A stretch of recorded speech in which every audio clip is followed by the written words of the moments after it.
ആലപ്പുഴയുടെ അമ്മ മനസ് വിപ്ലവ ഗായിക സഖാവ് പി.കെ. മേദിനി സ്പിരിറ്റ് ഓഫ് കേരളയ്ക്ക് വേണ്ടി നമ്മളിന്ന് സംവദിക്കുന്നത് വിപ്ലവ ഗായിക ശ്രീമതി പി.കെ. മേദിനിയെ സ്പിരിറ്റ് ഓഫ് കേരളയ്ക്ക് വേണ്ടി സഹർഷം സ്വാഗതം ചെയ്തുകൊള്ളുന്നു.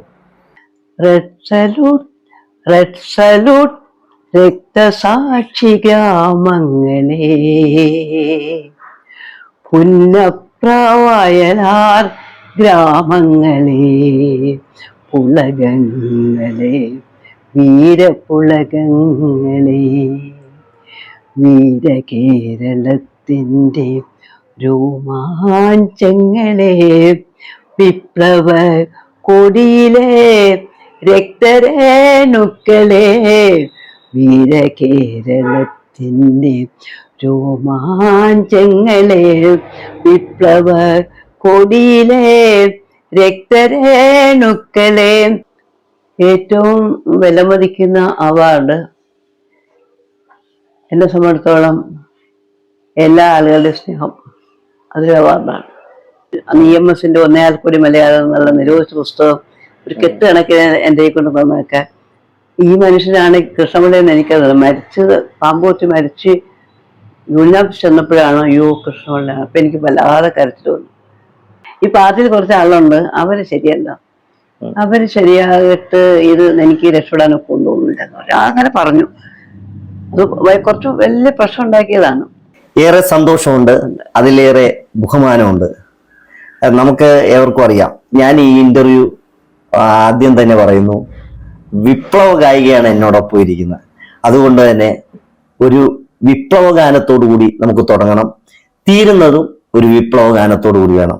അതുകൊണ്ട് അമ്മ നല്ലൊരു വിപ്ലവ ഗാനം ഞങ്ങൾക്ക് വേണ്ടി പാടണം. 94 വയസ്സുള്ള എന്നോട് ഒരു അഭിമുഖം ഞാൻ ഒട്ടും പാട്ട് പ്രതീക്ഷിച്ചില്ല. കാരണം ഇപ്പൊ ഞാൻ നല്ല പ്രായത്തിലൊക്കെ പാടി പാട്ടൊക്കെ ഹിറ്റായിട്ടുണ്ട്. പക്ഷെ ഇനി അത് പാടി ബോറാക്കണോ എനിക്കറിയില്ല. എങ്കിലും നിങ്ങളുടെ ആവശ്യപ്രകാരം നമ്മുടെ രാജ്യത്തിൻ്റെ സ്വാതന്ത്ര്യത്തിനും നാം ഇന്നീ ജീവിക്കുന്ന സമൂഹസ്ഥിതിക്കും വേണ്ടി ചർമ്മമെടുത്തിട്ടുള്ള രക്തസാക്ഷികളുണ്ട്. അവരെക്കുറിച്ച് മാത്രമേ എൻ്റെ മനസ്സിലുള്ളൂ. കാരണം ഞാൻ ഇപ്പോഴും ഒരു സ്വാതന്ത്ര്യ സമര സേനാനി എന്ന തരത്തിലുള്ള പെൻഷൻ വാങ്ങിച്ചിരിക്കുന്ന ആളാണ്. അപ്പോൾ ഒരുപക്ഷെ നിങ്ങളുടെ കാലത്തല്ല, തിരുവിതാംകൂർ, പിന്നെ തിരുക്കൊച്ചി, ഇപ്പോൾ കേരളം. അപ്പോൾ പോയ കാലത്തിന് എൻ്റെ ഒരു 12 വയസ്സ് മുതലുള്ള ഓർമ്മകളാണ് എനിക്ക് നിങ്ങളോട് പറയാനുള്ളത്. ഇന്ന് നമ്മളിതെല്ലാം അനുഭവിക്കുന്നെങ്കിൽ അതിൻ്റെ മുൻപേ പോയ കുറേ മനുഷ്യസ്നേഹികളുണ്ട്. അവരാരെയും പേരെടുത്ത് പറയാനൊക്കെ ഇല്ല. കുറേ ആളിലൊക്കെ ജീവിച്ചിരിപ്പുണ്ട്, കുറേ ആളുകൾ. പക്ഷെ പുതിയ തലമുറയിൽപ്പെട്ട നിങ്ങൾക്ക് ആശയപരമായിട്ട് അങ്ങനെ ഒരു പാട്ട് പാടാൻ എന്നോട് ആവശ്യപ്പെട്ടതാണ് എൻ്റെ ഏറ്റവും വലിയ അവാർഡ്. ഇപ്പോഴും എന്നെ തിരക്കി വരികയും എൻ്റെ 2 വാക്കുകൾ കേൾക്കാനും 2 കുഞ്ഞു വരി പാട്ട് കേൾക്കാനും ഒക്കെ വരുന്ന ഒരു പുതിയ തലമുറയാണ് നിങ്ങൾ. ഈ തലമുറയായിരിക്കും ഒരു പക്ഷേ വരും ഭാവിയിലെ ഈ നാടിൻ്റെ ശക്തി എന്ന് ഞാൻ കരുതുന്നു. അതുകൊണ്ട് ഒരു നല്ല കേരളം പടുത്തുയർത്തുന്നതിന് ഒരു പക്ഷേ എന്നെ പോലുള്ള ആയിരക്കണക്കിന് ആളുകൾ എവിടൊക്കെയോ ജീവിച്ചിരിപ്പുണ്ട്. അവർക്കാർക്കും പറയാനൊക്കാത്ത, അവരുടെ മനസ്സിൽ വിങ്ങുന്ന അമ്മമാർ, അവർക്കൂടെ വേണ്ടിയിട്ടാണ് ഞാനിത് പറയുന്നത്. എനിക്കറിയാം ഒരുപാട് കേരളത്തിൻ്റെ വിവിധ ഭാഗങ്ങളിലെ രാഷ്ട്രീയ നേതാക്കന്മാരുടെ ഭാര്യമാരും അവർക്ക് ഒത്തിരി ആളുകളുണ്ട്. അവർക്കും കൂടെ വേണ്ടിയിട്ട് ആണ് ഞാനിത് സമർപ്പിക്കുന്നത്. ഒരു പ്രത്യേകിച്ച് പ്രിയങ്കരനായ സർ VS ശുശ്രൂഷിക്കുന്ന VSന്റെ ഭാര്യ, മകൻ ഡോക്ടർ അരുൺ, അവരെയൊക്കെ ഞാൻ ഓർക്കുന്നു. കാരണം ഈ വയ്യാതെ കിടക്കുന്ന ആളുകൾ അവരും ഈ നാടിൻ്റെ എല്ലാമായിരുന്നു. ഇപ്പോൾ ഉള്ളവർ മാത്രമല്ല. അതുകൊണ്ട് അങ്ങോട്ടും ആണ് ഓർക്കേണ്ടത്. അങ്ങനെ ഓർത്തുകൊണ്ട് ഒരു നല്ല കേരളം കെട്ടിപ്പടുക്കുവാൻ മനുഷ്യസ്നേഹത്തിൻ്റെ ജാതി മത ചിന്തകൾക്കതീതമായി ഉള്ളവനും ഇല്ലാത്തവനും തമ്മിലുള്ള അകലം കുറച്ചുകൊണ്ട് പ്രകൃതിയെ നിലനിർത്തിക്കൊണ്ട് തന്നെ കുടുംബ മഹത്വത്തെ, നാടിൻ്റെ മഹത്വത്തെ, ദേശത്തിൻ്റെ മഹത്വത്തെ, നമ്മുടെ ഹൃദയശുദ്ധിയൊക്കെ നിർത്തിക്കൊണ്ട് ഉള്ള ഒരു മുന്നോട്ടുള്ള പോക്കിന് ഇടയാകുന്ന ഒരു സുദിനം ഉണ്ടാകട്ടെ എന്ന് പ്രാർത്ഥിച്ചുകൊണ്ട് ഒരു രത്ന അവാർഡൊക്കെ കിട്ടുമ്പോഴുണ്ടാകുന്ന ഒരു ചെറിയ സന്തോഷം വലിയ സന്തോഷമില്ല എനിക്ക്. കാരണം ആയിരക്കണക്കിന് ആൾക്ക് കിട്ടാതെ പോയതാണ് ഞാൻ പോയി വാങ്ങിയത്. അവർക്കും കൂടെ വേണ്ടിയിട്ടാണ്. ഞാൻ എപ്പോഴും പറയും, ഞാൻ ഒരു നിമിത്തമാണ് അതിനകത്ത്, ഒരു നിമിത്തം, അത്രേ ഉള്ളൂ. എനിക്കത് ഇപ്പോഴും അങ്ങനെ എൻ്റെ മനസ്സിൽ തുടിക്കും. അതുകൊണ്ട് തീർച്ചയായും ഈ അവരെയൊക്കെ ഓർത്തുകൊണ്ട് കേരളത്തിലെ വിവിധ മേഖലകളിൽ പണിയെടുക്കുന്ന, ഇപ്പോഴും പല സ്ഥലത്തും സമരങ്ങളും അതും ഇതൊക്കെ നടക്കുമ്പോൾ ഉള്ളിൻ്റെ ഉള്ളില് നേർന്ന വിഷമങ്ങളുണ്ട്. ഭാവി തലമുറ ഇപ്പോഴും എല്ലാം അങ്ങോട്ടും ഇങ്ങോട്ടും എന്തൊക്കെയോ കാണിക്കുന്നത്, അതൊക്കെ അവരുടെ കുഴപ്പം കൊണ്ടല്ലേ. എന്നാ അതുകൊണ്ടൊരു സാമ്പത്തിക സൗഹാർദ്ദം, ആരോഗ്യകരമായിട്ടുള്ള ഒരു ചിന്ത ഉണ്ടാകണമെങ്കിൽ മനുഷ്യാരോഗ്യം ഉണ്ടാകണം. അപ്പൊ അതിനുള്ള സമ്പത്ത് ഉണ്ടാകണം. അതിനെക്കുറിച്ചുള്ള നല്ല മാർഗങ്ങൾ ആരായാൻ നിങ്ങൾക്ക് കഴിയട്ടെ. അതിനു വേണ്ടിയുള്ള നിർദ്ദേശങ്ങൾ കൊടുക്കുവാൻ ഈ ഇതിന് കഴിയട്ടെ എന്ന് ആശംസിച്ചുകൊണ്ട് റെഡ് സല്യൂട്ട് എന്നുള്ള 4 വരി പാട്ട് പാടാം. റെഡ് സല്യൂട്ട്, റെഡ് സല്യൂട്ട്, രക്തസാക്ഷി ഗ്രാമങ്ങളെ, പുന്നപ്രവയലാർ ഗ്രാമങ്ങളെ, പുളകങ്ങളെ, വീരപുളകങ്ങളെ, വീരകേരളത്തിൻ്റെ രോമാഞ്ചങ്ങളെ, വിപ്ലവ കൊടിയിലെ രക്തരേണുക്കളെ, വീരകേരളത്തിൻ്റെ രോമാഞ്ചങ്ങളെ, വിപ്ലവ കൊടിയിലെ രക്തരേണുക്കളെ, നിങ്ങൾ തന്നോർമ്മയിൽ വിടർന്ന ചെങ്കൊടിയുമായി ഞങ്ങളായിരങ്ങളിന്നു നേർന്നതാണ് റെഡ് സല്യൂട്ട്, ഞങ്ങളായിരങ്ങളിന്നു നേർന്നതാണ് red salute. Red salute, red salute, red salute. നിങ്ങൾ മരിച്ചു വീണ ഗ്രാമങ്ങളെ, നിങ്ങൾ തൻ രക്തവർണ്ണമാർന്ന പൂകൾ ഇന്നും തോരണങ്ങൾ തൂക്കിടുന്നോരാ, ഇന്നും തോരണങ്ങൾ തൂക്കിടുന്നോരാ ആരാമങ്ങളെ, ആരാമങ്ങളെ, ആരാമങ്ങളെ, ആരാമങ്ങളെ.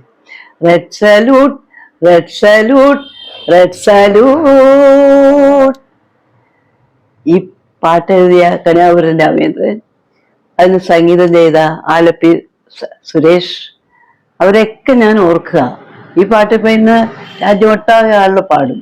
അതിനകത്ത് രാഷ്ട്രീയ ഭേദം തന്നെ. ഈ പാട്ട് എല്ലാവരും ഏറ്റുപാടുന്നു എന്നുള്ളത് എന്നെ സംബന്ധിച്ചുള്ള സന്തോഷമാണ്. പിന്നെ ഒരു 2-3 പാട്ട് എൻ്റെ ഉണ്ട്, മനസ്സൊന്നാവട്ടെ, മതം ഏതെങ്കിലും ആവട്ടെ എന്നുള്ള 4 വരി കവിത. പിന്നെ ഒന്നുണ്ട് സിനിമയിലൊക്കെ അഭിനയിക്കാൻ അവസരം കിട്ടിയപ്പോൾ ഉള്ള ഞാനത് എടുത്തു പറയാൻ കാര്യം, നമ്മളിലൊക്കെ തന്നെ ഓരോരുത്തരും കഴിവുകളുണ്ട്. ആ കഴിവുകൾ പ്രയോജനപ്പെടുത്താതെ നിരാശപ്പെട്ടുകൊണ്ട് ആരെങ്കിലുമൊക്കെ കുറ്റം പറഞ്ഞ് നമുക്ക് മുന്നോട്ട് പോകാനൊക്കെ ഇല്ല. പാട്ടും പറച്ചിലും നാടകവും അഭിനയവും ഒക്കെ സന്തോഷം തരുന്നതാണ്. ഇപ്പൊ നിങ്ങളിവിടെ വരുമ്പോൾ ഞാൻ ദുഃഖിച്ചിരുന്നാൽ നിങ്ങൾക്ക് ഉണ്ടാകുന്ന ഒരു പ്രയാസം എനിക്കറിയാം. ആ ദുഃഖമൊക്കെ മാറ്റി വെച്ചിട്ട് സമൂഹത്തിന് വേണ്ടി പാടാൻ, പറയാൻ, അഭിപ്രായ സ്വാതന്ത്ര്യം, പ്രത്യേകിച്ച് സ്ത്രീകൾ, ബാക്കിലേക്ക് പോയ സ്ത്രീകൾ മുന്നോട്ട് വരണമെന്നുണ്ടെങ്കിൽ പുരുഷൻ മാത്രം തള്ളിവിട്ടാലാകില്ല, നമ്മൾ സ്വയം വരണം. ആ വരണമെങ്കിൽ കെട്ടുണ്ടാകണം. അത് നാടകമായിരുന്ന ഇപ്പൊ ഞാൻ ഡാൻസിന്റെ ഒക്കെ പരിപാടി പാടുമ്പോഴൊക്കെ എല്ലാവരും ചോദിക്കുന്നത് ക്ലാസിക്കൽ എങ്ങനെ പഠിച്ചു. ക്ലാസിക്കൽ നമ്മൾ പഠിച്ചതാ. സല്യൂട്ട് മാത്രമല്ല, ഞാനിപ്പോ 2 സിനിമകളിലൊക്കെ അഭിനയിക്കുകയൊക്കെ ചെയ്തു. ഇപ്പൊ ആ പിക്ചർ ബസ് തമിഴ്നാട്ടിലേക്ക് അവരെടുത്ത് കഴിഞ്ഞിരിക്കുന്നു. അത് അതിനകത്തുള്ള ആശയമാണ് അവരെടുത്തത്. ജാതിമത ചിന്തകൾക്ക് അതീതമായി എൻ്റെ കുടുംബത്തിൽ തന്നെ ഞാൻ ചെയ്തു. അത് ജാതി നോക്കാതെയും മതം നോക്കാതെയും മനുഷ്യനെ കൂട്ടിയോജിപ്പിക്കുന്ന തരത്തിലേക്കുള്ള ആശയപരമായ സമരം നടത്തിയാൽ പലർക്കും വിയോജിപ്പുണ്ടാകാം, പക്ഷെ ഞാനത് ചെയ്തു. അപ്പൊ ഞാൻ ഇടപെടുകയാണ്. 12 മക്കളിൽ ഏറ്റവും ഇളയ ആയിരുന്നു. അപ്പൊ ഈ 12 മക്കള് ജനിച്ചു വന്നപ്പോ ഈ 12 മക്കളെയും പോറ്റാനുള്ള അന്നത്തെ കാലത്ത് ഒരു ബുദ്ധിമുട്ടുണ്ടായിരുന്നു. അതുകൊണ്ട് 6ാം ക്ലാസ്സിൽ വെച്ച് പഠനം നിർത്തേണ്ടതായിട്ട് വന്നിട്ടുണ്ട്. അപ്പൊ അതിന്റെ ഓർമ്മകൾ ഞങ്ങളുടെ പ്രേക്ഷകർക്ക് ഒന്ന് ഷെയർ ചെയ്യാം. അന്നൊക്കെ 12-10 മക്കളാണ് കണക്ക്. അത് എനിക്ക് 12ാമത്തെ കുട്ടിയാണ് ഞാൻ. അപ്പൊ എന്റെ ഒരു ഓർമ്മയിലെ മൂത്തണ്ണൻ പത്മനാഭൻ അതൊക്കെ ഓർക്കുന്നു ഞാൻ. പിന്നെ എന്നെ ഏറ്റവും രാഷ്ട്രീയമായി എന്നെ നേരെ കൊണ്ടുവന്ന കെ ബാബ, അത് മലപ്പുറം സെക്രട്ടറി ആയിരുന്നു. ഞാൻ ഈ ചുവന്ന കൊടി പിടിക്കാൻ കാരണം അദ്ദേഹമാണ്. വാട്ട് ഈസ് മാർക്സിസം, എന്താണ് മാർക്സിസം എന്നുള്ള പുസ്തകമൊക്കെ കൊണ്ടുവന്ന് വീട്ടിൽ വെച്ച് വായിക്കുമ്പോൾ വായനാശീലമുള്ള എൻ്റെ അച്ഛൻ, സംഗീതത്തിൽ താല്പര്യമുള്ള എൻ്റെ അമ്മ, ഇവരെന്നെ വളരെ കർശനമായി നല്ല നിലയ്ക്ക് അഭിപ്രായ സ്വാതന്ത്ര്യം വിട്ടു, വഴിതെറ്റിപ്പോവില്ല എന്നുള്ള ബോധത്തോട് തന്നെ. അപ്പം അതുകൊണ്ട് തന്നെ ഞാൻ വീട്ടിൽ നിന്നുള്ള കിട്ടിയ ശിക്ഷണവും പിന്നെ അമ്മയുടെ അച്ഛൻ്റെയും സ്നേഹവും, അതാണ് ഈ പാട്ട് അമ്മയ്ക്കും ഉണ്ടായിരുന്നു, താളബോധ അച്ഛനും ഉണ്ടായിരുന്നു. ഒരു അച്ഛൻ എപ്പോഴും പറയും പാട്ട് പാടുന്നതിലല്ല, അത് താളത്തിലെത്തി പാടി അതൊക്കെ അല്ലെങ്കിൽ ആളുടെ പോവും എന്നൊക്കെ തമാശ പറയുന്നത്. അതുകൊണ്ടാണ് അങ്ങനെ ഈ പാട്ടിനെ കുറിച്ച് ഞാൻ സൂചിപ്പിച്ചത്. വീട്ടിൽ നിന്ന് കിട്ടിയ അറിവുകളാണ് സത്യത്തില് എനിക്കുള്ളത്, വീട്ടിൽ നിന്ന് തന്നെ കിട്ടിയതാണ്. അതിനകത്ത് ഷാർങ്ങവാണി, ടി കെ ഷാർങ്ങവാണി എൻ്റെ എല്ലാമായിരുന്നു. ഉദയ സ്റ്റുഡിയോയിലെ കുറെ പടങ്ങൾ ചെയ്തിട്ട് ബോച്ചൻ്റെ മുജാകുമാലാവിൻ്റെ ഇപ്പുറത്ത് നിന്ന് ഡയലോഗ് പ്രസന്റ് ചെയ്യുന്ന ഒരാളാണ്. അതിനപ്പുറത്തേക്ക് അദ്ദേഹം വരുന്നത്. പക്ഷെ ഇത്രയും കഥാപാത്രങ്ങളെ അച്ചാച്ചൻ എത്രയോ ആളുകളെ കൊണ്ടുവന്നു, ഇത്രയോ ആർട്ടിസ്റ്റാണ്. ഉദയ സ്റ്റുഡിയോ എന്ന് പറഞ്ഞാൽ ഒരു കാലത്ത് നമ്മുടെ ആലപ്പുഴയുടെ ജീവനായിരുന്നു. ഗ്ലാസ് ഫാക്ടറി എൻ്റെ അഭിപ്രായത്ത് ഉദയ സ്റ്റുഡിയോ വന്ന് കുഞ്ചാക്കോമലാലി ഞാനൊക്കെ ഓർക്കുന്ന ആ ഒരു കാലഘട്ടം. അടിച്ചു പൊളിച്ച് ഷീല അല്ലേ, നസീർ സാറ്, പിന്നെ ശാരദ, അങ്ങനോടങ്ങനെ പുറത്തുനിന്നുള്ള സാധാരണക്കാരെ കൊണ്ടുവന്നിട്ട് മലയാളത്തിന്റെ അല്ലെ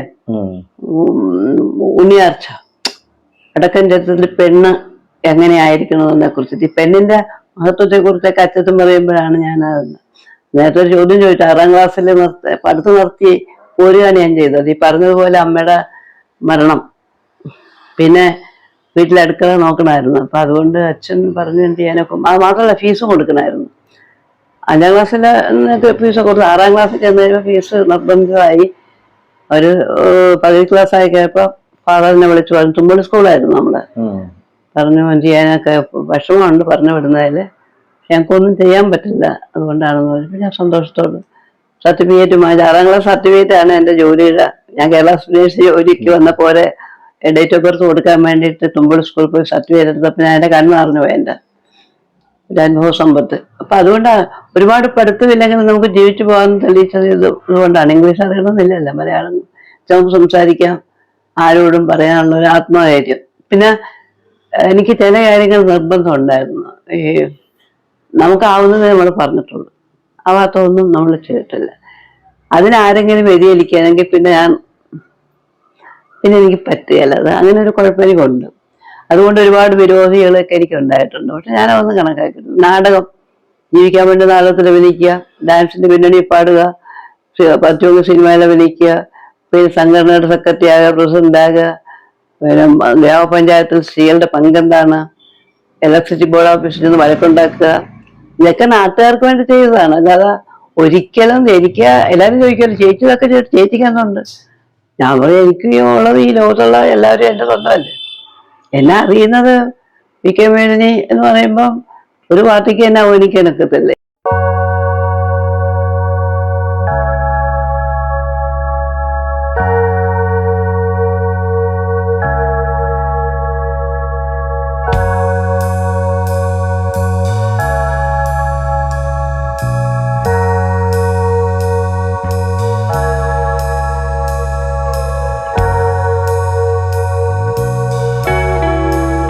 ഇടക്കൊന്ന് ചോദിച്ചോട്ടെ. ഓ, ഈ ശരിക്കും പറഞ്ഞാൽ പഞ്ചായത്ത് പ്രസിഡന്റ് ആയിരുന്നു, ബ്ലോക്ക് പഞ്ചായത്ത് പ്രസിഡന്റ് ആയിട്ടിരുന്നു.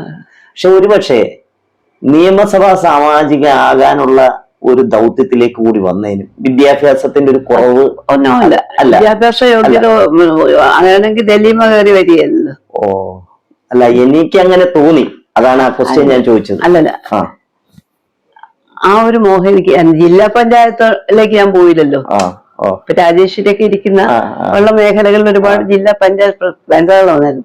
അപ്പൊ ഞാൻ എല്ലാ കാര്യത്തിനും ഇടപെടുന്നതുകൊണ്ട് മണ്ണഞ്ചേരി പോലത്തെ പ്രദേശത്ത് വിരലി കൊണ്ടിക്കൊണ്ട് മനസ്സൊന്നാവട്ടെ എന്ന പാട്ട് ഫാദർ വന്നിട്ട് അവര് പ്രാർത്ഥനാ ഗാനം പാടുമല്ലോ. അവരുടെ ഒരു പാട്ടുണ്ട്. അങ്ങനെയാണ് ഇപ്പൊ എല്ലാവർക്കും എന്തെങ്കിലും അവരുടെ മതപരമായിട്ടുള്ളൊരു പാട്ട് പാടുമ്പോ കൂവി എന്ന് പറഞ്ഞാൽ സ്വന്തമായിട്ട് കൂവി. അതൊക്കെ കാരണം അവര് പിന്നെ ഇവിടെ നല്ല മ്യൂസിക്കാണ്. പക്ഷെ പ്രാർത്ഥനാ ഗാനത്തിന് മ്യൂസിക്കിനൊക്കെ അവര് അങ്ങനെ ഒരു കൂവങ്ങ് പറഞ്ഞു. ഓഹ്, എന്നോട് അവിടെ നിന്ന് PN ദാസനോട് പറഞ്ഞു, ചേച്ചി എന്താ ഞാൻ പറഞ്ഞു അവരോട് ചോദിച്ചാൽ കൂപ്പിയ വേറെ സാരമില്ല, കുഴപ്പമില്ല എന്നാണ്.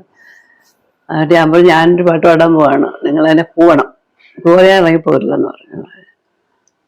അപ്പോഴ് മനസ്സൊന്നാവട്ടെ, മനഃപൂർവ്വം പറഞ്ഞതാ. ശുദ്ധമല്ലാത്തവർക്ക് പോവും, കള്ളന്മാരും പോകുന്ന പാട്ടിനകത്ത് അർത്ഥമുണ്ട്. സത്യമില്ലാത്തവൻ പോവും എന്നൊക്കെയാണ് എൻ്റെ. ആ പാട്ടങ്ങോട്ട് പാടിക്കഴിഞ്ഞാൽ എരമ്പി അങ്ങോട്ട് മ്യൂസിക് ഇട്ട് തന്നു. ഞാൻ ഈ ഒറ്റ ശ്വാസത്തിൽ പാടിക്കൊണ്ടിരിക്കല്ലേ, അപ്പൊ ഗ്യാപ്പ് ഇട്ട് പാടാൻ വേണ്ടി മ്യൂസിക്കും ഒക്കെ ഇട്ടു. അങ്ങനെയാണ് ആ പാട്ട് ജനിച്ചത്. അങ്ങനെയാണ് സത്യത്തില്. ആ പാട്ട് വന്നോടൊക്കെ കഴിഞ്ഞപ്പോഴും ഞാൻ അതിന് വലിയ പാട്ടുകാരത്തിയാണ്, അഭിനേതാവാണെന്നൊക്കെ ഒരാൾക്ക് തോന്നി. പിന്നെ എനിക്ക് അങ്ങനെ ചില സമയത്ത് കരി ആവാസിക്കുന്ന പോലെ വരും കേട്ടോ. അത് കുഴപ്പമില്ല, എന്റെ ഒരു വർഗഗുണമാണ്. ഇനി ഈ എനിക്ക് തോന്നുന്നു 12ാം വയസ്സിലാണെന്ന് തോന്നുന്നു അച്ഛൻ മരിച്ചത്. അമ്മ മരിച്ചു. 23 വയസ്സിലാണ് അച്ഛൻ മരിച്ചത്. പിന്നെ 36 വയസ്സിൽ ഭർത്താവ് മരിച്ചു. അപ്പൊ ഈ ദുഃഖങ്ങള് ഈ ദുഃഖക്കടലിൽ എത്തിയായിരുന്നു ഈ ചെറുപ്രായത്തിൽ തന്നെ. അപ്പൊ അതിനെയൊക്കെ അതിജീവിക്കാനുള്ള കരുത്ത് എവിടുന്നത്? കരുത്ത് പ്രസ്ഥാനം തന്നായിരുന്നു. പ്രസ്ഥാനം അതിനകത്ത് എത്രയോ ആളുകളുടെ കയ്യൊപ്പുണ്ട്, പറയാതിരിക്കാനൊക്കെ. ഇപ്പൊ ഞാനതൊക്കെ എനിക്ക് ഞാൻ TV തോമസിന്റെ കാര്യം പറയുമ്പോൾ എഴുതിട്ടിരിക്കും ഞാൻ അറിയാതെ. ഗൗരിയമ്മയുടെ കാര്യം പറയുമ്പോൾ തോന്നും. അച്യുതന്റെ കാര്യം പറയുമ്പോ എന്റെ ഭർത്താവ് മരിച്ച 7ാമത്തെ ദിവസം നിങ്ങളുടെ ഭർത്താവ് മരിച്ചു എന്നുള്ള വിവരം ഞാൻ അറിഞ്ഞു, ഞാൻ ദുഃഖിക്കുന്നു, ഒരു 100 രൂപ അയക്കുന്ന സദയം സ്വീകരിക്കുക, എന്തെങ്കിലും ആവശ്യം ഉണ്ടെങ്കിൽ എന്നെ വന്ന് കാണുക എന്ന് പറഞ്ഞിട്ട് മുഖ്യമന്ത്രി അച്യുതന്റെ കത്ത് ചെയ്ത് ആകെ ഒരാളെ ഉണ്ട്, നീക്കം വേദനിക്കണം. ഇപ്പൊ എന്റെ ഒരു പുസ്തകം ഇറങ്ങിയിട്ടുണ്ട്, റെഡ് സല്യൂട്ട്. ഞാൻ ഇറക്കിയതാ.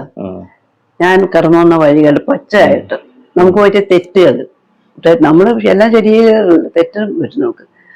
ആ ഒരു തെറ്റാണ് ഞാൻ ഈ ചേട്ടന്റെ കേസിൽ ചെയ്തത്. കാരണം പാർട്ടി കമ്മ്യൂണിസ്റ്റുകാരായിട്ടുള്ള ഒരാള് കോൺഗ്രസ്സുകാരെ കല്യാണം കഴിച്ചു. കോൺഗ്രസ്സുകാരൻ മനുഷ്യ ചെയ്യുകയായിരുന്നു, കമ്മ്യൂണിസ്റ്റുകാരൻ ഒരു ദുഷ്ട ചെയ്താനായിരുന്നു. അത് കാര്യമില്ല. അദ്ദേഹത്തിന് വയ്യായ്മയൊക്കെ ഉണ്ടായിരുന്നു, എന്നിട്ട് കൂടിയാണ് അമ്മ നിർബന്ധിച്ച് കല്യാണം. ഞാൻ അങ്ങോട്ടേന്ന് അതെ അതെ അതെ എനിക്കറിയാം, അമ്മ നിർബന്ധിച്ചാണ് കല്യാണം. ഞാൻ പറഞ്ഞേട്ടാ ഞാൻ ഇനി ജീവിതത്തിൽ കല്യാണം, നീ നിങ്ങൾക്ക് വലിയ ഭാവിയുള്ള, നീ പറഞ്ഞ പോലെ മന്ത്രിയാകാനും ഒക്കെ സാധിച്ചതുകൊണ്ട് ഞാൻ എനിക്ക് മന്ത്രി ഒന്നും ഈ പാർട്ടി ശരിയല്ല എന്ന് പറഞ്ഞു. പാർട്ടി ശരിയെന്ന് പറഞ്ഞ ഞാൻ ഈ പാർട്ടിയിൽ കുറച്ച് ആളുണ്ട്, അവര് ശരിയല്ല, അവര് ശരിയായിട്ട് ഇത് എനിക്ക് രക്ഷപ്പെടാനൊക്കെ തോന്നുന്നില്ലെന്ന് പറഞ്ഞു. അങ്ങനെ പറഞ്ഞു. അത് കുറച്ച് വലിയ പ്രശ്നം ഉണ്ടാക്കിയതാണ്. അങ്ങനെ പോയതിന്റെ പേരില് ഗൗരിയമ്മ എന്നോട് കോൺഗ്രസ്സുകാരുടെ പോയതിന്റെ അപ്പൊ ടി തോമസ് പറഞ്ഞു, കോൺഗ്രസിന്റെ കൂടെ പോയാൽ അവളിപ്പോഴും ഈ പാട്ട് അവള് വേറൊരാളില്ലല്ലോ പാടാൻ, നിങ്ങളെല്ലാം യോഗത്തിന് വിളിക്കുമ്പോൾ പാടുന്നില്ലേ, അത്രയും നിങ്ങൾക്ക് ചെയ്തൂടെ, അങ്ങനെയാണ് എനിക്ക് സ്ഥലമൊക്കെ തന്ന് അനുവദിച്ചത്. അല്ലെങ്കിൽ ഗൗരിയമ്മ അവസാന സമയം രണ്ട് പറയും, നിന്നെ പോലത്തെ ഞാൻ കണ്ടിട്ടില്ല എന്ന് പറയും. എന്നെ കഷ്ടപ്പെടില്ല. എന്റെ പോലെ ഗൗരിയമ്മ എനിക്ക് ഞാൻ കേക്ക് മുറിച്ച് വാരി കൊടുത്തപ്പം അടി വായിക്കുമ്പോ അതൊരു ഫോട്ടോ ഞാൻ വിട്ടിട്ടുണ്ട് കേട്ടോ. ഞാനൊന്ന് ചോദിച്ചോട്ടെ, ഏറ്റവും വിലമതിക്കുന്ന അവാർഡ് എന്താണ്? ഏറ്റവും വിലമതിക്കുന്ന അവാർഡ് എന്നെ സംബന്ധിച്ചിടത്തോളം എല്ലാ ആളുകളുടെയും സ്നേഹം, അതൊരു അവാർഡാണ്. എല്ലാ ആളുകളും വന്നിട്ട് ചോദിക്കുന്ന ആശയപരമായിട്ട് ഇവിടെ നിൽക്കുന്നു, ഞാൻ ഈ മനുഷ്യ സ്നേഹിക്കുന്നു, ഇല്ലായ്മക്കാരൻ്റെ കൊടുക്കുന്നു, ജാതിക്കെതിരായ പോരാട്ടത്തിന് മുൻപിൽ നിൽക്കും. അത് ഉണ്ട് കേട്ടോ, ആ സാധനം എനിക്കുണ്ട്. അധസ്ഥിത വർഗം എന്നും പറഞ്ഞൊരു സാധനമുണ്ട്. ഈ ഹിന്ദുക്കൾ തന്നെ എത്ര ജാതിയുണ്ട്. ചേർത്തലയില് ചേർത്തല കൺവെർട്ട് ചെയ്ത ആളുകള്, കറുത്ത വർഗം, കറുത്തിരിക്കുന്നു. അച്ഛൻ കറുത്തിട്ടാണ് മോൻ കറുത്തത്, അല്ലാതെ വേറെ ജാതി വ്യത്യാസത്തിലാണ് അവൻ കറുക്കുന്നത്. എന്നെ ബാബുചേട്ടൻ നല്ല കറുപ്പാണ്, അച്ഛൻ നല്ല വെള്ള പോലെ ഇരിക്കുന്നു. എല്ലാം വ്യത്യസ്ത രൂപങ്ങളായിരുന്നു ഞങ്ങളിതെല്ലാം. അതതിന്റെ രൂപമായത് അച്ഛൻ്റെ മക്കൾ ഒരുപോലെ ഇരിക്കുന്നത്. നമ്മളിപ്പോ ദൈവ സൃഷ്ടിയാണെങ്കിൽ എല്ലാം പലയാതിയല്ലേ ഇരിക്കുന്നത്. ബ്ലഡ് സർക്കുലേഷന്റെ ഇതാണ്. ഞാനങ്ങനെ ഒക്കെ പറയും കേട്ടോ. ഇപ്പോഴത്തെ ഈ ഇടയൊക്കെ ഒരു സംഭവം ഉണ്ടായത്, പിന്നെ ഞാൻ ഈ ജാതി വിട്ട് മതം വിട്ട് കല്യാണം കഴിച്ചു. അത് ഒരു നായകയിൽ ഒരു മുസ്ലിം അങ്ങനെയുള്ളൊരു വിവാഹം. പിന്നെ ഞങ്ങളുടെ ഒരു വിഭാഗമുണ്ട്, അതിനകത്തൊന്നും അധികം ആരെയും കൊടുത്തില്ല. നമ്മളിട്ടുള്ള ആൾ വന്നിട്ട് ചോദിച്ചാൽ നമ്മളങ്ങ് കൊടുക്കും, എല്ലാം കഴിക്കും. യോജിയുണ്ടോ നോക്കുവോ, വെള്ളം അടിക്കുവോ, വെള്ളം അടിക്കരുതും. കലാപരമായിട്ട് പാടാനും പറയാനും കണ്ട നമുക്കിഷ്ടം. പിന്നെ ചില ആഹാര സാധനത്തിനകത്ത് ഇറച്ചി കഴിക്കത്തില്ല, അവിയൽ മാത്രമേ കഴിക്കുള്ളൂ. ഇറച്ചി കഴിക്കുന്നവന് ഇറച്ചി കൊടുക്കണ്ടേ. ചിലര് ക്ഷീണിച്ച് വരുമ്പോ ഒരു സ്മോള് വേണം എന്ന് പറയുമ്പോ ഒരു ഇത്തിരി വാങ്ങിച്ചു കൊടുത്തിട്ട് മര്യാദ നൽകാൻ പറയണ്ടേ. വലിയ അത്രയുള്ള പാറ എടുത്തിട്ട് എന്നെ ഗ്ലൂക്കോസ് കളി കൊടുത്താൽ പറ്റുമോ? ഇതൊക്കെ ഞാൻ വർക്ക് ചെയ്യുന്നവരുടെ അവസ്ഥയെ കുറിച്ച് ഞാൻ പറയാം. ഓവറാകാതെ വരുന്നത് മതി. ഓവറാകുമ്പോഴാണ് വിഷയം വരുന്നത്. കേരള സർക്കാരിന്റെ വനിതാ ശിശു വികസന വകുപ്പ് വനിതാ രത്ന പുരസ്കാരം 2024 തേടിയെത്തി. എനിക്ക് തോന്നുന്നു അത് അർഹതക്കുള്ള ഒരു അംഗീകാരം തന്നെയാണ്. ഇത്രയും കാലത്തെ ശിശുവാണ് അതിനകത്ത് എനിക്ക് താല്പര്യം. ആ ശിശുവാണല്ലോ ഞാനാകുന്നത്. അപ്പൊ ഈ ശിശു മരണ നിരക്ക് കുറയ്ക്കുക, ശിശുക്കളെ പാടി ഉറക്കുക, അവർക്ക് അസഹ്യമായ ശബ്ദം ഉണ്ടാക്കാതിരിക്കുക, ഇതൊക്കെ ഞാൻ ശ്രദ്ധിച്ചിട്ടുള്ളതാണ്. വളരെ കറക്റ്റായിട്ട് ഈ കുട്ടികളെയൊക്കെ വളർത്തുമ്പോഴത്തേക്ക് ഒത്തിരി വർത്തമാനം പറയുമ്പോൾ പൊക്കോളം പറഞ്ഞ, കാരണം അവർ ഞാൻ പാടി ഉറക്കൊണ്ടിരിക്കും. താരാട്ട് പാടുവാൻ അമ്മയുണ്ടല്ലോ, താളമാടി. കുറച്ചുകൂടെ വലുതായി കഴിഞ്ഞാൽ അവർ നമ്മളോട് കൂടിക്കോളും. ഇവിടെ എല്ലാം എൻ്റെ പിള്ളേരെല്ലാം ഇത് ആക്ടിവിറ്റി ചെയ്യുന്നവരാണ്. ഇതെല്ലാം ഞങ്ങള് കുടുംബത്തെ കുറിച്ച് ഒന്ന് പറയണം. എന്റെ ഇപ്പൊ പറയാം. ഇപ്പോഴ് ചേട്ടൻ പോയതിനു ശേഷം വിധവ എന്ന രീതിയിൽ ഞാൻ വരികയാണ്. എനിക്ക് 2 മക്കളാണ്. ഒന്ന് ബേബി സ്മൃതി, ഒന്ന് ഹൻസ. ഹൻസയാണ് ഷാജി പാണ്ഡവത്തിന്റെ ഭാര്യ. ബേബി സ്മൃതി കുടുംബത്തിൽ തന്നെ ഉണ്ട്. ചേട്ടന് 31 സെന്റ് സ്ഥലം ഉണ്ടായിരുന്നു. ആ 31 സെന്റ് സ്ഥലവും ബേബിക്ക് തന്നെ കൊടുത്തു, ഹൻസയ്ക്ക് കൊടുത്തില്ല.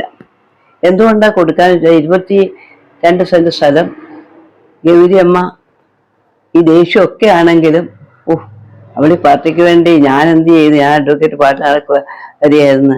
TV പറഞ്ഞു, നിങ്ങൾ എന്നെ കല്യാണം കഴിച്ചപ്പോഴാണ് അറിയപ്പെടുന്ന വക്കീലായിരുന്നത്. അവള് 12 വയസ്സ് മുതൽ പാടി അറസ്റ്റ് വരികയും ജയിലിൽ പോവുകയും അവളുടെ പാട്ടും ഉച്ചഭാഷണിയൊക്കെ ഉണ്ടായിരിക്കും എന്നൊക്കെ പറഞ്ഞ് പണ്ടൊക്കെ ഉണ്ട്. ഇപ്പോഴും വൈക്കത്ത് ഞാൻ ആദ്യമായിട്ട് ഉച്ചഭാഷണി പാടിയതും വൈക്കത്താണ്. ഉച്ചഭാഷണിയും PK മേനയും ഉണ്ടായിരിക്കും. കോട്ടയംകാർക്ക് ഇപ്പോഴും പ്രിയയാണ് ഞാൻ. കാനം മരിക്കുന്ന സമയം വരെ കാനം വന്ന് ചേച്ചി എന്നെ ചേച്ചി വിളിക്കുന്നത്, ചേച്ചി വരുമോ എന്ന് ചോദിക്കും. യോഗം ഉണ്ട്, ചേച്ചി വന്നിട്ടേ തുടങ്ങുള്ളൂ. ഞാൻ ചെന്നാൽ ഞാൻ യോഗം തുടങ്ങുള്ളൂ. ഒന്നും വേണ്ട, ഞാൻ യോഗത്തിൽ പോയി ഇരിക്കണം, വേറെ കാര്യമൊന്നുമല്ല. അപ്പൊ കാനത്തിനെ പോലൊരു ആള് TV ഒക്കെ എനിക്ക് പേടിയായിരുന്നു. എന്നാൽ TV എന്നോട് ഭയങ്കര ഇഷ്ടമാണ്. നേതാക്കന്മാരുടെ തലോടലിനെ പാത്രീഭവിച്ചത് അതാണ് ഈ രത്ന അവാർഡ്. രത്ന അവാർഡ് തന്നത് വെറുതെ അല്ല, വിധവയ്ക്ക് കിട്ടിയതോ സാംസ്കാരിക രംഗത്ത് ഞാൻ കൈവച്ചതെല്ലാം ശരിയാണ് എന്നെനിക്ക് ബോധിച്ചുകൊണ്ട് തെറ്റായ മാർഗത്തിൽ ഞാൻ പോയില്ല. കുടുംബം, അതാണ് ഈ ചിത്രം. എല്ലാവരെയും കൂട്ടി യോജിപ്പിച്ചിട്ടാണ്. ഒറ്റയാളെ മാറ്റിയിട്ടില്ല. ഒറ്റയാളെ അതിനകത്ത് എൻ്റെ പോക്കിൽ ഇഷ്ടമില്ലാത്തവരുമുണ്ട്. നടക്കും ഒരു അവാർഡിങ് ഉണ്ട്, വേറെ പണിയൊന്നുമില്ലേ, ഈ വല്ല BJP-യിലായിരുന്നെങ്കിൽ ഇപ്പൊ എവിടെയും വരെ പോകാമായിരുന്നു എന്നൊക്കെ ചോദിക്കുന്ന ചില ആളുകളുണ്ട്. ഞാനപ്പോ പറഞ്ഞു, പണം ഞാൻ വിചാരിച്ച ഇഷ്ടം പോലെ വരും. എത്ര പേര് എന്നോട് ആവശ്യപ്പെട്ടിട്ടുണ്ട്, നിങ്ങൾക്ക് വില. എനിക്കപ്പോൾ ഒരു 15 രൂപ പെൻഷൻ വരും. വിധവാ പെൻഷൻ വാങ്ങിയില്ല, കലാകാരന്മാരുടെ പെൻഷൻ വാങ്ങിയില്ല. അവാർഡ് കണക്ക് വരുന്ന പൈസ ഞാൻ വാങ്ങിയിട്ടുണ്ട്. അവാർഡുകൾ 25,000 രൂപ, അവാർഡ് 50,000 രൂപ അവാർഡൊക്കെ വന്നിട്ടുണ്ട് എനിക്ക്. അതൊക്കെ വാങ്ങിച്ചിട്ട് നമ്മൾ ബാങ്കിൽ ഇടുകയും കുട്ടികളുടെ വിദ്യാഭ്യാസത്തിന് വേണ്ടി ഉപയോഗിക്കുകയും ഒക്കെ ചെയ്യാണ്. കുടുംബമാണ് എൻ്റെ, അത് ചോദിച്ചല്ലേ, കുടുംബം കൂടുമ്പോൾ ഇമ്പം ഉണ്ടാകണ കുടുംബം. നല്ല കുടുംബം ഉണ്ടാകുകയാണെങ്കിൽ നാട് നന്നാകും. സത്യമല്ലേ? ഗ്രാമങ്ങളിൽ അതല്ലേ നമ്മുടെ ആരും നാളത്തേക്ക് വല്ലതും വെച്ചേക്കുന്നുണ്ടോ? ഇപ്പൊ നമ്മൾ ഇന്ന് നിങ്ങൾ എടുത്താൽ തന്നെ പോകുന്നുണ്ട്. സത്യത്തിൽ എനിക്ക് ഈ 94-ാമത്തെ വയസ്സിൽ ഇങ്ങനെ തന്നെ പറയാം, 12 വയസ്സ് തുടങ്ങിയിട്ട് ഒരു പോർണ്ണമില്ലാതെ ഞാൻ ഇങ്ങനെ പോയിക്കൊണ്ടിരിക്കുക. പിള്ളേരോട് ഞാൻ പറയും, സത്യത്തിന്റെ വഴി പോകണം, പണത്തിന് വേണ്ടി മോഹിക്കരുത്. പണമില്ല, കടം വാങ്ങിക്കണം, പലിശക്കെങ്കിലും വാങ്ങിച്ച് സമയത്ത് കൊടുക്കണം, ആഹാരം കഴിക്കണം, സത്യം പറയണം. വൃത്തിയുള്ള സ്ഥലത്ത് പോയി നിങ്ങളെ ഇത് നമ്മൾ വാടകയ്ക്കാണ് നമുക്ക് സ്വന്തമായിട്ട് വീടിന് സ്ഥലമുണ്ട്, പക്ഷെ സൗകര്യങ്ങളില്ല. ഒരുപാട് ആളുകൾ വന്നു പോകുന്നതിന് ഒരു പറ്റിയ ഇടമായിട്ട് മാത്രം നമ്മളിതിനെ കണ്ടാൽ മതി. നമ്മുടെ വീടേയല്ല. വീട് വെച്ചാൽ ഒരുപാട് പേരുണ്ട്. ഞാനാണെങ്കിൽ ഒരുപാട് കമ്മിറ്റികളിലുണ്ട്. എനിക്ക് ഒരുപാട് ഞാൻ ഇല്ലാത്ത കമ്മിറ്റികൾ അപൂർവമാണ്. എൻ്റെ സൗകര്യത്തിന് ഇവിടെ വെച്ച് വന്ന് കമ്മിറ്റി പോലെ സ്വാതന്ത്ര്യ സമര സേന സംഘടനയുടെ സെക്രട്ടറിയാണ് ഞാൻ. ഓണമൊക്കെ വരുമ്പോഴത്തേക്ക് എല്ലാവരും കൊണ്ട് 500 1000 ഒക്കെ എൻ്റെ കൊണ്ട് ഞാൻ എനിക്ക് കിട്ടുന്നുണ്ടല്ലോ, ഞാൻ അതിരിക്കട്ടെ, അതിൽ മേഞ്ചൊരു പാക്കറ്റ് വേണ്ടി ഞങ്ങൾ വല്ലപ്പോഴും വരുമ്പോൾ ഇങ്ങോട്ട് തിരിച്ചു വന്നാൽ മതി എന്ന് പറഞ്ഞിട്ട് വിശ്വസിച്ച് എൻ്റെ മക്കൾ പോലും ചെയ്യാത്ത പോലെ സൈക്കിൾ വരുന്നത് പോക്കറ്റ് പണിയെന്ന് പറഞ്ഞിട്ടൊക്കെ വരുമ്പോൾ. അപ്പൊ അത് എനിക്ക് കിട്ടുന്ന ഏറ്റവും വലിയ രത്നമാണ്. അത് ആ രത്ന അവാർഡാണ് ഞാൻ പോയി. അവാർഡാണ് ഈ രത്നം എന്നാണ് പറയുന്നത്. അത് അങ്ങനെ തന്നെയാണ്. ജനങ്ങളുടെ ഹൃദയത്തില് എനിക്കൊരു സ്ഥാനം ഇല്ലാതെ എന്ന് വരും, അപ്പൊ എന്റെ രക്തം പോവും. സ്നേഹിപ്പ് നിങ്ങൾ എന്നെ തിരക്കി വന്നതെന്താ? അതെ അതെ, ഞങ്ങൾക്കുള്ള സ്നേഹവും ആദരവും കൊണ്ടാണ്. അപ്പൊ അതുകൊണ്ടാണ്. അപ്പൊ അതുകൊണ്ട് നിങ്ങൾ ചെയ്യുന്ന വർക്ക് എന്നെ പുറത്തേക്ക് വിടുക എന്നുള്ളതാണ്, അല്ലെ? ഇങ്ങനെ ഒരാളുണ്ട്. അപ്പൊ ഇപ്പൊ ഞാൻ പറയാം, ഞാനിപ്പോ ഇന്നത്തെ ഒരു പോസ്റ്റർ കണ്ട് ഞാൻ ഇടയ്ക്കൊരു സിനിമ ചെയ്തായിരുന്നു. ഞാൻ തന്നെ സ്വന്തമായിട്ടൊരു പാട്ടൊക്കെ പാട്ടല്ല അതിന്റെ ഇത് സിനിമയൊക്കെ സാറ് സിനിമയില്ല, ഇത് അനിൽ നാഗേന്ദ്രൻ, പി കൃഷ്ണപിള്ള എന്ന് പറഞ്ഞ വലിയ സഖാവ്. സഖാവ് എന്ന് പറഞ്ഞ വാക്കിന്റെ അർത്ഥമുണ്ട്. സഖാവ് എന്ന് പറഞ്ഞാൽ നമ്മൾ രണ്ടും കൂടെ ഞാനങ്ങ് വിളിച്ചു കഴിഞ്ഞാൽ സ്വന്തം ഭാര്യയോടോ അച്ഛനോടോ പറയാത്ത രഹസ്യം നമുക്ക് അമ്മ കൈമാറുക. അതാണ് ഈ ഒരു പോളിറ്റിക്സ് സഖാവ്. രാഷ്ട്രീയത്തിലുണ്ട്. അങ്ങനെയാണ് ആ വാക്കിന്റെ അർത്ഥം. അത് സഖാവ് പി കൃഷ്ണപിള്ളയുടെ കഥ അനിൽ നാഗേന്ദ്രൻ എടുത്തു. ആഗസ്റ്റ് 19 വരികയല്ലേ. അത് തമിഴ്നാട്ടിൽ ഇപ്പോഴ് ജാതിക്കെതിരെ, അദ്ദേഹം ഒന്നും ജാതിക്കെതിരെ കല്യാണം കഴിച്ചതാണ്. പക്ഷെ ഒക്കെ വന്നിട്ട് ഒളിവിലിരുന്ന് സർപ്പദർശനമായിട്ട് മരിച്ചു. അപ്പൊ അദ്ദേഹത്തെ നേരിട്ട് കണ്ട ഒരാളാണ് ഞാൻ. അന്ന് EMSന്റെ ഒന്നയാൽക്കൂടി മലയാളം എന്നുള്ള നിരോധിച്ച പുസ്തകം ഒരു കെട്ട് കണക്കിന് എൻ്റെ കൊണ്ട് തന്നൊക്കെ ഈ മനുഷ്യനാണ് കൃഷ്ണപിള്ളയെന്ന് എനിക്കത് മരിച്ചത് പാമ്പൂത്തി മരിച്ച് യൂണിനാപ്പ് ചെന്നപ്പോഴാണ് അയ്യോ കൃഷ്ണപിള്ള. അപ്പൊ എനിക്ക് വല്ലാതെ കരച്ചിൽ വന്നു. അപ്പൊ അതുകൊണ്ട് അദ്ദേഹത്തിന്റെ പടം സമുദ്രക്കനി എടുത്തു. സമുദ്രക്കനി തമിഴ്നാട്ടിൽ അതിപ്പോ തമിഴിലെടുക്കുന്ന സ്റ്റാലിനാണ് ഇവിടെ. ചെന്നൈ പോകും ഞാൻ. അവര് പറഞ്ഞിരിക്കുന്നു ചെന്നൈയിൽ പോയിട്ട് ഒരു നമുക്ക് അവിടെ താഴെ നമ്മളെ കാണാൻ കൊതിക്കുന്നു.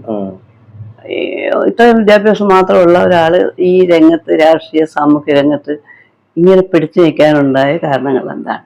അത് നമ്മൾ തിരുവിതാംകൂറിന്റെ ചരിത്രമാ.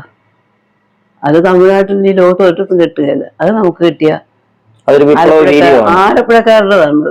അതിനകത്ത് വേറൊരു വിട്ടു. ഞാൻ ആലപ്പുഴ എന്ന് പറയുമ്പോ നമ്മൾ ഈ ആലപ്പുഴ ഈ ജില്ലയല്ല, ചൗക്കട്ടപ്പാലത്തിന് 16 വർഷമുള്ള ആറാട്ടുവഴി, കാഞ്ഞിരഞ്ചിറ, തുമ്പോളി, പത്തോർച്ചേട്ടൻ, അറിയാലോ, പഴയ സത്യത്തിന് വേണ്ടി നയിക്കും. അത് ആരുടെ കഴിഞ്ഞാലും അങ്ങനെ ഒരു ഇതാണ്. അല്ലെ ഈ വേണ്ടണം എന്നുള്ള ഇതിലല്ലല്ലോ, വേണം വേണം അല്ലെ വേണ്ട. അപ്പൊ നമ്മള് ഇത് അവസാന ഭാഗത്തിലേക്ക് കടക്കുകയാണ്. ആദ്യമേ ഞാൻ പറഞ്ഞു ഒരു ഗാനം ഒന്ന് പാടിയല്ലോ, പാടി. അപ്പൊ ഇനി നമ്മൾ ആവശ്യപ്പെടുന്നു മനസ്സ് നന്നാവട്ടെ. എനിക്ക് തോന്നുന്നു ഏറ്റവും പോപ്പുലർ ആയതും ഏറ്റവും മനുഷ്യൻ ചിന്തിക്കേണ്ടതുമായ ഒരു ഗാനമാണ് മനസ്സ് നന്നാവട്ടെ. മനസ്സ് നന്നായാൽ ശരിയാകും. മനസ്സ് നന്നായാൽ എല്ലാം റെഡിയാണ്. നമ്മള് സ്വയം, ഞാൻ ഓർക്കുവേ, വെറുതെ ചില നിസ്സാര കേസിൽ ഇവിടെ ഇരിക്കുന്നുണ്ട് ഇങ്ങനെ ഞാൻ ഇങ്ങനെ ആലോചിച്ചിട്ട് മനസ്സുണ്ടാക്കണം, കിടന്നുറങ്ങി നേരം വെളുക്കുമ്പോ എന്തെങ്കിലും ഒരു മാർഗം വരും കുഞ്ഞെ, അപ്പോഴേ ശരിയാകുള്ളൂ. മനസ്സിനെ ഇട്ടുണ്ട് അലത്തരുത്. റേഡിയോ എൻ്റെ ഒരു വീക്കെൻഡ്സാ. റേഡിയോ, TV എനിക്ക് വേണം നിർബന്ധമില്ല. കാഴ്ചയേക്കാൾ എനിക്ക് കേൾവിയാണ് ഇഷ്ടം. അപ്പൊ അതിനകത്ത് വരുന്ന പാട്ടുകള്, അതിലെ എത്രയോ പാട്ടുകൾ, എത്രയോ ആളുകളുടെ പാട്ടുകൾ, ജീവിതങ്ങൾ അടങ്ങിയ പാട്ടുകൾ. ആ പാട്ടാണ് സത്യത്തിൽ എൻ്റെ ഏത് പാട്ടും എനിക്ക് ആസ്വാദനമാണ് കേട്ടോ. അതിന് ചിലപ്പോൾ നമുക്ക് മനസ്സിലാകില്ല ഭാഷ, പക്ഷെ അതിന്റെ സംഗീതം എന്നെ വല്ലാതെ വരുട്ടും. ആ സംഗീതത്തിൽ ഇങ്ങനെ മറന്നു അബോധാവസ്ഥ ഉറങ്ങിപ്പോവും. ചില രാഗങ്ങളൊക്കെ നമുക്ക് നല്ല ഇതാണ്. ഇപ്പൊ ഒരു വിരഹ ദുഃഖത്തിനെ കുറിച്ചാണെങ്കിൽ ചേട്ടൻ ഉണ്ടായിരുന്ന കാലത്തുള്ള ഓർമ്മകൾ, ആശുപത്രി ജീവിതം, നമ്മുടെ കഷ്ടപ്പാടുകൾക്ക് നടന്നു വന്ന വഴികളിലൊക്കെ നമ്മൾ സഹായിച്ചവരെയൊക്കെ ഓർത്ത് അവർ അങ്ങനെ സുബ്രഹ്മണ്യൻ സ്വപ്നം കാണുന്നത് എന്തുകൊണ്ട് നല്ലതാട്ടോ. സ്വപ്നം നമുക്ക് പുതിയ കാഴ്ചപ്പാടുകളുണ്ടാകും, തീർച്ചയായും നമുക്ക് ആശ്വാസം ഉണ്ടാവും. ആശ്വാസമുണ്ട്. അപ്പൊ എനിക്ക് സന്തോഷമുണ്ട്. അപ്പൊ ഞാൻ അതിനേക്കാൾ നല്ലത് സ്വനാട്ടുള്ള പാട്ട് പാടുന്നതുകൊണ്ടല്ല, നമ്മൾ സ്വപ്നം കാണുന്ന ഒരു കാലം ഉണ്ടാവും. അതിനെക്കുറിച്ച് നമ്മളെ ഒരു പാട്ടുണ്ട്, ഞാൻ തന്നെ സംഗീതം ചെയ്ത് ഞാൻ തന്നെ പാടി എനിക്ക് അവാർഡ് കിട്ടിയ പാട്ട്. കനൽ വഴികൾ താണ്ടി നടന്നു പോയൊരു കാലം, ചുടുകണ്ണീർ കാലം, അത് കിനാവുകൾ ചുട്ടുകരിക്കും കനിവില്ല കാലം, മനുജനെ മനുജൻ തിന്നും മനസ്സില്ല കാലം, കണ്ണീരിൻ പെരുമഴ കൊണ്ട് ചെഞ്ചോര ചാലുകൾ കൊണ്ടീ മണ്ണിനെ കുഴച്ചു നാം ഒരു പുതുലോകം തീർത്തു. കണ്ണീരിൻ പെരുമഴ കൊണ്ട് ചെഞ്ചോര ചാലുകൾ കൊണ്ടീ മണ്ണിനെ കുഴച്ചു നാം ഒരു പുതുലോകം തീർത്തു. അവിടെ നന്മതൻ പൂക്കളാലൊരു പൂക്കാലം തീർത്തു, ചെമ്പൂക്കാലം തീർത്തു.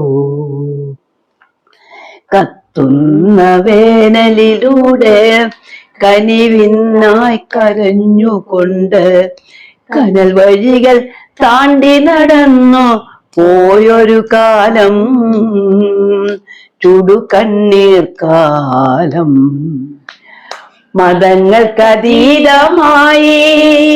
ജാതികൾക്കതീതമായി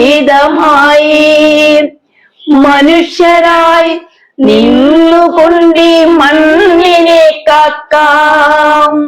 മതങ്ങൾക്കതീതമായി ജാതികൾക്കതീതമായി മനുഷ്യരായി നിന്നുകൊണ്ടീ മണ്ണിനെ കാക്കാം. അപ്പോൾ കിനാവിൽ നാം കൊണ്ടു നടന്നൊരു സൂര്യനുദിക്കും, ചുവന്ന സൂര്യനുദിക്കും. എന്റെ പാട്ട്, എന്റെ ജീവിതം, ഇതെല്ലാവരും അങ്ങനെ ആകണമെന്നില്ല. എല്ലാവരും അങ്ങനെ ആകുമെങ്കിൽ അതേ ഉള്ളൂ. എല്ലാവരും അങ്ങനെ ആകണമെന്നാണ് മാർഷൽ അല്ല, നമ്മുടെ ആശയം അങ്ങനെയാണ് പറയുന്നത്. എന്റെ കയ്യിലുണ്ടെങ്കിൽ നമുക്ക് തരണം അങ്ങോട്ടും ഇങ്ങോട്ടും. നാളത്തേക്ക് വെച്ചാൽ വയനാട് സംഭവിച്ച പോലെ സംഭവിക്കും, വേറെ കാര്യമൊന്നുമില്ല. ആൾക്കാരെ കൃത്യമായി സഹായിക്കണം, പരസ്പരം. ഇപ്പൊ നാളത്തേക്ക് ഒരു നമ്മുടെ കയ്യിലുണ്ടെങ്കിൽ അയൽവീട്ടിൽ നിന്നിട്ട് ചേച്ചി കടം ചോദിക്കുകയോ 10 രൂപ ചോദിച്ചാൽ കൊടുക്കണമെന്നുള്ള കാര്യത്തിൽ എനിക്ക് നിർബന്ധമുണ്ട്. ഞാൻ ഇവിടെ പിള്ളേരോട് പറയും, നാളത്തേക്കൊന്നും നമ്മൾ വെച്ചിരുന്നിട്ട് നമുക്ക് നാളെ നമുക്ക് ഇവിടുത്തെ കടാണെങ്കിലും വാങ്ങിക്കാമല്ലോ. അതൊരു ശീലമാക്കാൻ നോക്കണം.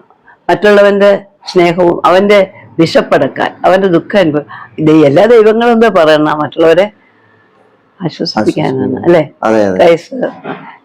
എല്ലാ ദൈവങ്ങളും അങ്ങനെ പറയണം. നാളത്തേക്ക് നിങ്ങൾ കരുതണ്ട, ഇന്നേ നമുക്കുള്ളു. അപ്പോൾ 12 വയസ്സിൽ തുടങ്ങി 94 വയസ്സിൽ എത്തി നിൽക്കുന്ന വിപ്ലവ വീര്യം ഒട്ടും ചോരാതെ ഇന്നും കാലത്തെ വെല്ലുവിളിച്ചുകൊണ്ട് പോകുന്ന സഖാവ് PK മേദിനി അമ്മയ്ക്ക് നിറഞ്ഞ ആശംസകൾ നേരുന്നു. അമ്മയുടെ സിനിമയും വളരെ വിജയകരമായി മുന്നോട്ട് പോട്ടെ. എല്ലാവിധ ആശംസകളും സ്പിരിറ്റ് ഓഫ് കേരളയ്ക്ക് വേണ്ടി ഞങ്ങൾ നേരുന്നു. എനിക്ക് വേണ്ടി മാത്രമല്ല, എന്നെ പോലെ ജീവിക്കുന്ന എല്ലാവർക്കും വേണ്ടി ആണ് ഞാനിത് പറയുന്നത്. എന്നെ പോലെ ഞാൻ ഇങ്ങനെയെങ്കിലും ജീവിക്കുന്നു, ഞാൻ അല്ലാത്തൊരു ഒത്തിരി പേരുണ്ട് പോലെ. അത് നിങ്ങൾക്ക് മനസ്സിലായില്ല. നിങ്ങളെ ഇവിടെ വന്ന് ഇങ്ങനെ കണ്ടപ്പോൾ വലിയ കുഴപ്പമൊന്നുമില്ല. നിങ്ങൾ വേറെ സ്ഥലത്ത് ഞാൻ കൊണ്ടുപോവാം, നിങ്ങൾ ഓടും അവിടുത്തെ രംഗം കണ്ടാൽ. നമ്മൾ ആഗ്രഹിക്കുന്ന പ്രായം ഒരുപാടായി ഇരിക്കാൻ പാടില്ലെന്നുള്ള കൂട്ടത്തിലുള്ള ആളാണ്. അതാണ് ഈ പണ്ട് 60 വയസ്സ് വെച്ചത്. മിനിമം 60 വയസ്സ് മതി ജീവിതത്തിന്റെ ഭാഗം. ഇപ്പൊ എത്രയോ പേര് 60 കഴിഞ്ഞ് 100 റെക്കോർഡ് ചെയ്ത് പോകുന്നു. ആരോഗ്യമുണ്ട്, സാമ്പത്തികം ഉണ്ടെങ്കിൽ 100 അല്ല പോകും. അപ്പൊ നമുക്കും 100 ഞാനപ്പുറത്തും കടക്കാം. കുറച്ചുകൂടെയൊക്കെ ഉണ്ടെങ്കിൽ നമുക്ക് ഇത് നമ്മുടെ മറ്റേ കൊച്ചിന് വിഷമമാണ്, അവിടെ വിഷമമാണ്, ഇവിടെ വന്നു ചോദിച്ചവർക്ക് ഇതാണെന്നൊക്കെ പറഞ്ഞാൽ എനിക്ക് നോവും. നമ്മുടെ കുടുംബ ബന്ധങ്ങളിലല്ല, നമ്മുടെ പാർട്ടിയുടെ എവിടെങ്കിലും ഒരാളിന്റെ അപകടം വരുന്ന പറഞ്ഞാൽ പിന്നെ ഞാൻ ഇവിടെ ഉറങ്ങത്തില്ല, ഇവിടെ ഒരു വഴക്ക് ഇടും. അപ്പൊ ഇങ്ങനെ നാട് മുഴുവൻ കാര്യം ഓർത്താൽ ഞങ്ങൾ എന്ത് ചെയ്യുമെന്ന് പറഞ്ഞു. അങ്ങനെ ഒരു മനുഷ്യ സ്നേഹത്തിന്റെ ആളാണ് ഞാൻ കേട്ടോ. എനിക്കല്ലാതെ മനുഷ്യ സ്നേഹത്തിന്റെ ഉദാത്തമായ മുഖവുമായി അമ്മ ഇനിയും മുന്നോട്ട് നീങ്ങട്ടെ. എല്ലാവിധ ആശംസകളും. Thank you.